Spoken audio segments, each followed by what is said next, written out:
Welcome back to the Dr. Doug Show, your resource for bone health, hormone optimization, and HealthSpan. So are you looking for the right exercise modality to improve your bone health? You probably are, because most people that are struggling with osteoporosis, osteopenia, muscle loss are looking for what is that thing that I can do that is going to give me my best bang for my buck and help me to reverse osteoporosis naturally. I've been sent this article from 2016, I don't know how many times. People love yoga, and that's great. I love yoga too. But there's an article from 2016 called 12-Minute Daily Regimen Reverses Osteoporotic Bone Loss. It's all about yoga, and the claims are very compelling. So I understand that yoga is popular. I understand that people want to find the confirmation that what they're doing is going to be helpful for their goals. Totally get that. But what I am concerned about with this particular study is that the claim is pretty bold and it's not consistent with other studies that I've been seeing, nor is it really consistent with my understanding of how we can improve bone and what it takes to improve bone density and quality. So I'm going to go through this publication in detail. And I've run this by some experts in the space of yoga, yoga teachers, because I'm not an expert in yoga by any means. Just watch me do it and you'll understand what I mean. So I wanted to get an additional take on this. So I'll talk to you about, my experience with this, their comments on this, and, we'll see how we can put this together so that you can understand where yoga fits in, because yoga does fit into a program that is going to help to improve health overall. But the question is will it specifically improve your bone health? And that's a big question to answer. So we're going to move on with this. But before we do, if you haven't already, please click that subscribe button. The reason being is that the more people that click the subscribe button, the more YouTube is going to promote this to other people looking for bone health solutions. If you think that we're doing a good job presenting information about bone health, please help us help others by clicking that subscribe button.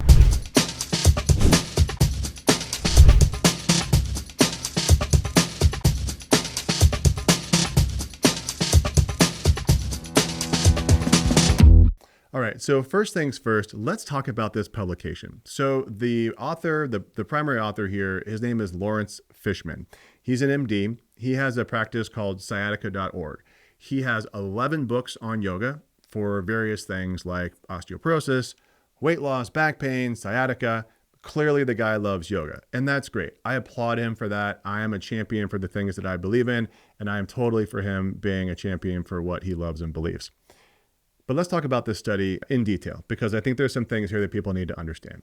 So firstly, when they designed this study, or at least how they describe it, they recruited people through the internet, which is fine. That's one way to recruit people. But when you are recruiting people specifically through the internet and you're calling people to you rather than taking a population and finding people that meet your criteria, you're automatically creating a little bit of bias. Not to say that that doesn't happen, but there's already bias included here. But they needed people that were going to actually do the intervention, so I get that. Their inclusion criteria included having had a DEXA scan within the last 6 months, so we like that. They didn't actually have to have osteoporosis to be in the study, so that could potentially be an issue, although they try to control for that. If they did have osteoporosis or osteopenia, they were required to get some labs. They were required to get an CMP, which is a complete metabolic panel, parathyroid hormone, TSH, which is to look at the thyroid, ESR, which is an inflammatory marker, although not one I would choose to use, 25-hydroxy-D, which is the storage form of D that most physicians would get. They also got 125-dihydroxy-D, which is the active form of D, which I think is interesting. I'd actually love to see those data. NTX, which is the urine form of the blood test CTX that we talk about often. And then these people were excluded if they had abnormal results. So important point here, which is that when we see people coming in for us, they are likely going to have an abnormal CTX or NTX if they're struggling to build bone. So if you eliminate people that have elevated CTX and NTX, you're automatically going to get two things. One, you're going to get an older population, because the vast majority of women who are going through menopause, if they're not on hormone replacement, their CTX is going to be high. So you're automatically excluding people who are potentially going to lose bone anyway. So that's important. Also, you're going to get rid of people that potentially have parathyroid issues, which is fine, understand that. Thyroid dysfunction, also really common, so you're going to eliminate those people. Inflammation, which we know is a cause of bone loss. also going to be excluded. People that have vitamin D deficiency also going to be excluded. So you're kind of eliminating a lot of the people that you really need to improve with an intervention. So you're really selecting your population for those that are not rapidly losing bone, not vitamin D deficient, don't have chronic inflammation, and don't have thyroid dysfunction, which is good. If you wanted to find people that are going to build bone, well, that's the group that you want to work with. So then they sent them a DVD that showed them 12 poses. They asked them to hold the pose for 30 seconds. There were 3 different skill levels for each pose. And then they repeated the DEXA scan after 2 years. Radiologists were blinded to the participants, but there's no placebo. So I guess they were just blinded to the initial scan and not to the follow-up scan. I'm not really sure what else they would be blinded to. So then let's look at the numbers, because this is really where this study kind of flies off the rails. So they enrolled 741 people. 247 were included in the study. So that meant that these were 741 that were enrolled, meaning they met the inclusion criteria. Who knows how many didn't meet the inclusion criteria? I don't think that's in the study.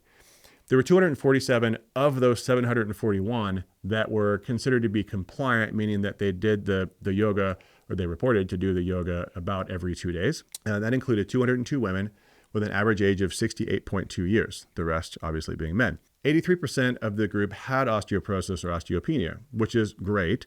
Not surprising in that age group, particularly when you include the inclusion criteria. They had a DEXA and they signed up. So they're likely to have osteoporosis. So again, this is how they kind of controlled for that. And then I was excited to see the results of this because I think it's an interesting group. But when you look at the data as it's presented in the studies, this is where things really get difficult to understand. And when I sent this to other kind of experts in the field, even people that were researchers had a hard time understanding what was going on in this study. And so what they did, or at least what it seems like what they did, is in the statistics, they split the groups into really, really small subgroups. So I've talked about this before. Whenever you do a subgroup analysis, you kind of run the risk of a little bit of bias in one direction or another. I think that's okay as long as you try to control for that or you explain for that. But when you split 741 people into then a couple hundred people, and then you split them into subgroups of between 14 and 29 people, man, you're really looking at a very, very small subsection in a very biased and very selected group. So then when it came to the actual results, what they showed is that there were statistically significant improvements compared to what they would consider to be pre-study losses, meaning that the average loss of bone in that group, not compared to statistical average, but in that group prior to the study. And so I see this often in osteoporosis studies because they want the intervention to show improvement rather than doing it from baseline. They'll do it from the expected loss. So better than the expected loss, true, but that doesn't actually mean that it's making it any better. It just means that you're not losing bone because that is the norm. And so the conclusion of the study was that the 12 yoga poses studied here appear to be a safe and effective means to reverse bone loss in the spine and femur and have weaker indications of positive effects on the total hip measurement of the DEXA scan. There is qualitative evidence suggesting improved bone quality as a result of the practice of yoga. Is that my assessment? Not really. Before we get to how I take this and what the recommendations were from the people that I reached out to that are experts in the space of yoga, let me just take a moment to say that if you're struggling to put together all the details of how to do a program that can potentially reverse osteoporosis on your own, consider our free masterclass. If you haven't gone to it yet, it's where we put together all the information that are in our hundreds of videos and in our Bone Foundations course. We put it in one place and walk through how we build a program for somebody. So it can really help people to do it on their own. If you haven't done that yet, strongly encourage you to do it. If you're listening to this on a podcast, go to drdouglucas.com or optimalbonehealth.com and you can find resources for that. If you're watching this on YouTube, just go into the description and click the link and you can register directly from there. All right, so what's my take on this study? My take on this study is that it's an interesting look and I really respect what Dr. Fishman's trying to do here. But the study has so many flaws. And as I've already mentioned, if you're looking at a subgroup that is around 1.4% of the recruited participants, it really doesn't mean anything.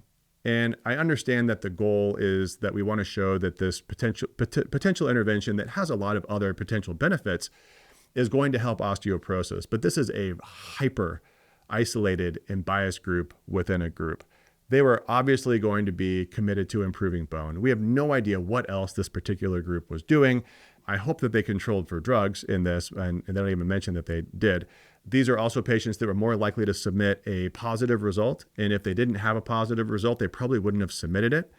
And that's one of the flaws in the design, which is that they required people to self-submit. They didn't order the test and make sure that they followed up. People had to voluntarily submit.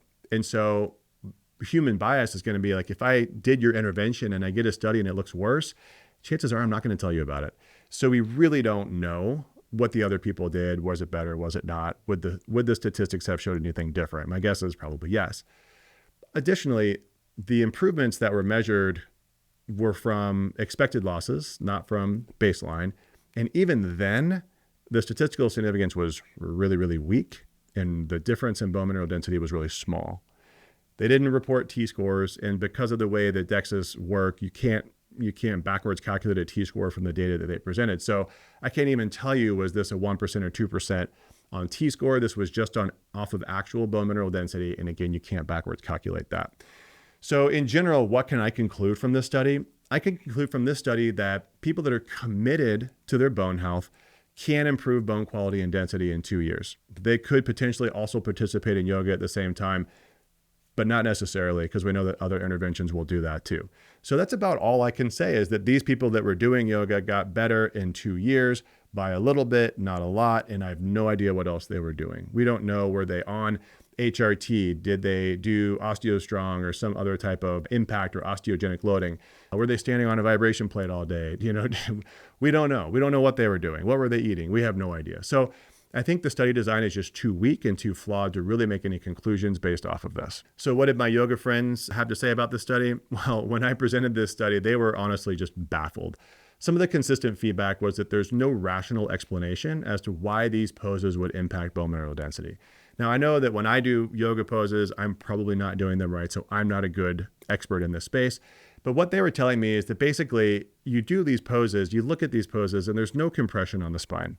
There should be no stimulus to create bone. So why would something that doesn't have a strong resistance component, no stimulus, no impact, why would this actually generate bone? And the answer is it wouldn't.